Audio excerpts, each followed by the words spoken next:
বড়দেরকে প্রণাম আর ছোটোদেরকে ভালোবাসা জানিয়ে আমি শিপ্রা মজুমদার আজকে আবার একটা নতুন রেসিপি নিয়ে তোমাদের কাছে চলে এসেছি। আশা করি রেসিপিটা তোমাদের ভীষণ ভালো লাগবে। তাহলে দেখতে শুরু করো এখন থেকে। আজকে আমি তোমাদেরকে কি দেখাতে চলেছি দেখো বন্ধুরা, আমি এখানে একটা বেগুন নিয়ে নিয়েছি। এই বেগুন দিয়ে আজকে খুব সুন্দর একটা নিরামিষ রেসিপি তোমাদেরকে তৈরি করে দেখাবো। একটু বড় সাইজেরই বেগুনটা নিয়ে নিয়েছি। বেগুনটাকে প্রথমে বোটার দিকটা কেটে নিয়ে প্রথমে লম্বার দিকে 3 ফালি দিয়ে দিলাম। আমি কিভাবে বেগুনটা কাটছি তোমরা সেটা লক্ষ্য করো। তারপরে এক একটা পিসকে আমি আবার 3 ভাগে ভাগ করে নিচ্ছি। মোট কথা একটু বড় বড় করে পিসগুলো করতে হবে। এইভাবে সমস্ত বেগুনটা আমি কেটে নেব। বন্ধুরা, আজকে খুব সুন্দর একটা বেগুনের রেসিপি তোমাদেরকে তৈরি করে দেখাবো, তাই একটু স্কিপ করো না, তাহলে আমি কি দিয়ে রান্না করব তোমরা কিন্তু কিছু বুঝতে পারবে না। যাই হোক, বেগুনটা সম্পূর্ণ কাটা হয়ে যাওয়ার পরে আমি একটু জলের মধ্যে লবণ দিয়ে বেগুনটাকে সম্পূর্ণটা ভিজিয়ে রাখলাম। প্রায় মিনিট 15-20 ভিজিয়ে রাখার ফলে এটা হবে কি, অনেকের আছে বেগুন খেলে অ্যালার্জি হয় বা জিভ কুটকুট করে, সেটা কিন্তু আর হবে না।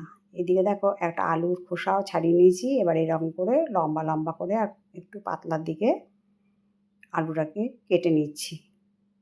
খুব বেশি মোটা করলাম না, একটু পাতলা পাতলাই করে কাটতে হবে। তোমাদেরকে থিকনেসটা দেখিয়ে দিলাম। ঠিক এরকম করে পুরো আলুটাকে কেটে এটাকেও জলের মধ্যে ভিজিয়ে রাখলাম। যাই হোক, এরপরে দেখো, আমি একটা গ্যাসের ওভেনে ফ্রাইং প্যান বসিয়ে দিয়ে 4টে শুকনো লঙ্কা, 3টে এলাচ, অল্প একটুখানি মৌরি, হাফ চামচের মতন করে সমস্ত কিছু দিয়ে দিচ্ছি। জিরে হাফ চামচ ধনে, আর গোটা 7-8 গোলমরিচ। এই গোলমরিচ দিয়ে সমস্ত মশলাগুলোকে আমি ভেজে নেব। এটা বেগুনের আমি যে রেসিপিটা তৈরি করছি তার মধ্যে লাগবে। খুব বেশি ভাজা করার দরকার নেই। এরকম উল্টে পাল্টে সুন্দর করে এটাকে ভেজে রাখবো। এটা ঠান্ডা করে নিলাম। এদিকে দেখো, 1/2 ইঞ্চি মতন আদা আমি টুকরো টুকরো করে কেটে নিচ্ছি। এটা একটা হামানদিস্তা নিয়ে তার মধ্যে দিয়ে দিলাম, আর দিয়ে দিচ্ছি 2টো কাঁচা লঙ্কা। এই রেসিপিটা একটু ঝাল ঝাল হলে খেতে ভালো লাগবে। রুটি, লুচি, পরোটা, ভাত সব কিছুর সাথে খেতে কিন্তু এটা ভীষণ ভালো লাগে, দারুণ জমে যায়।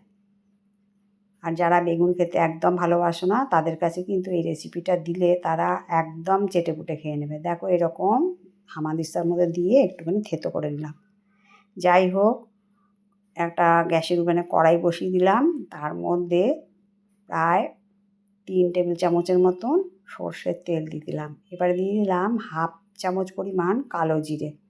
কালো জিরে ফোড়নটাকে বেশ নাড়িয়ে চাড়িয়ে সুন্দর করে ভাজা করে নিতে হবে। ফোড়নটা থেকে যখন সুগন্ধ বেরিয়ে গেল, তারপরে আমি বেটে রাখা কাঁচা লঙ্কা আর আদাটা সম্পূর্ণটাই দিয়ে দিলাম। দিয়ে আদা কাঁচা লঙ্কার কাঁচা গন্ধ যাওয়া পর্যন্ত এটাকে সুন্দর করে একটুখানি ভেজে নিতে হবে। দেখো, ভাজাটা ঠিক এরকম পর্যায়ে হয়ে যাওয়ার পরে আমি এর মধ্যে কেটে রাখা আলুগুলোকে দিয়ে দিলাম। আলুগুলো দিয়ে বেশ ভালো মতন করে নাড়িয়ে চাড়িয়ে এটাকে কিন্তু ভেজে নিতে হবে। তোমরা প্রত্যেকটা স্টেপ ফলো করো, তাহলে কিন্তু তোমরা বুঝতে পারবে আমি কিভাবে এত সুন্দর একটা বেগুনের রেসিপি তোমাদেরকে শেয়ার করলাম। আর এত সুন্দর টেস্ট যে না তৈরি করে খেলে তোমরা বুঝতে পারবে না। যাই হোক, এটা দিয়ে দেওয়ার পরে বেশ কিছুক্ষণ নাড়িয়ে চাড়িয়ে আমি এরপরে বেগুনগুলোকে দিয়ে দিয়েছি।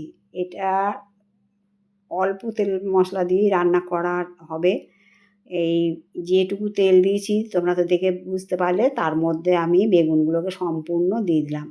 আর এটা কিন্তু সম্পূর্ণ জল ছাড়া একটা রেসিপি, একটু জলের ব্যবহার করব না। এরপরে আমি দিয়ে দিলাম 1/2 চামচের মতন হলুদ আর 1 চামচ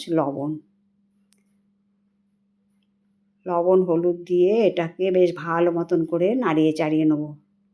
লবণ হলুদ দিলে পরে কিন্তু অনেকটাই জল বেরিয়ে যাবে। আর এইটা দিয়েই কিন্তু খুব সুন্দর করে রান্নাটা হয়েও যাবে। যাই হোক বেশ কিছুক্ষণ নাড়িয়ে চাড়িয়ে একটু সময় হতে দিলাম, তারপরে আবার বেশ কিছুক্ষণ নাড়িয়ে আবার একটা ঢাকনা চাপা দিয়ে দিলাম মিনিট 4-5-এর জন্য। দেখো মিনিট 4-5 বাদে আমি তোমাদেরকে ঢাকনা খুলে দেখিয়ে দিচ্ছি, বেগুনটা কিন্তু অনেকটাই নরম হয়ে গেছে।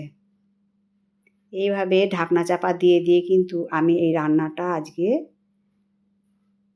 কমপ্লিট করব।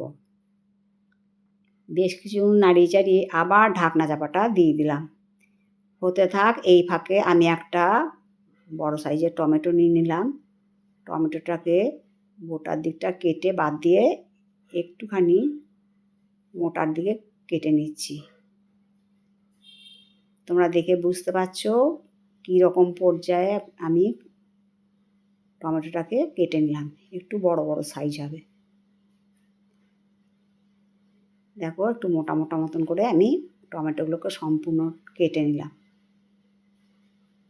তোমরা ইচ্ছা করলে মাঝারি সাইজের টমেটোও দিতে পারো। টমেটোটা কাটা হয়ে গেল। আমি এদিকে ঢাকনা চাপাটা দিয়ে বেশ কিছুক্ষণ রেখে দিয়েছিলাম, দিয়ে এবার আবার ওলট পালট করে এটাকে আবার বেশ কিছুক্ষণ ধরে রান্নাটা করে নেব। এটা কিন্তু একটু ধৈর্য সহকারে রান্নাটা করতে হবে, তা নাতে কিন্তু বেগুনগুলো গলে যাবে, তাই খুব ধীর হাতেই রান্নাটা করতে হবে। তারপরে যে মশলাটা আমি বেটে রেখেছিলাম সেটা আমি বেশ কিছুটা পরিমাণে দিয়ে দিলাম। তারপরে দিয়ে দিলাম কেটে রাখা টমেটোটা।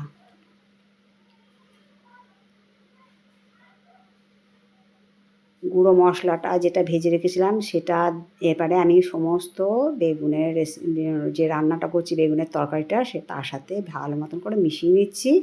আর টমেটোটা পরে দেওয়ার কারণ হলো টমেটোটাকে কিন্তু গোটা গোটা থাকবে, কিন্তু সেদ্ধ হয়ে যাবে, খেতে কিন্তু ভীষণ ভালো লাগে। টমেটোগুলো যখন মুখে পড়বে তখন কিন্তু খেতে ভীষণ ভালো লাগে। আমি 5 মিনিটের জন্য ঢাকনা চাপা দিয়ে রেখেছিলাম।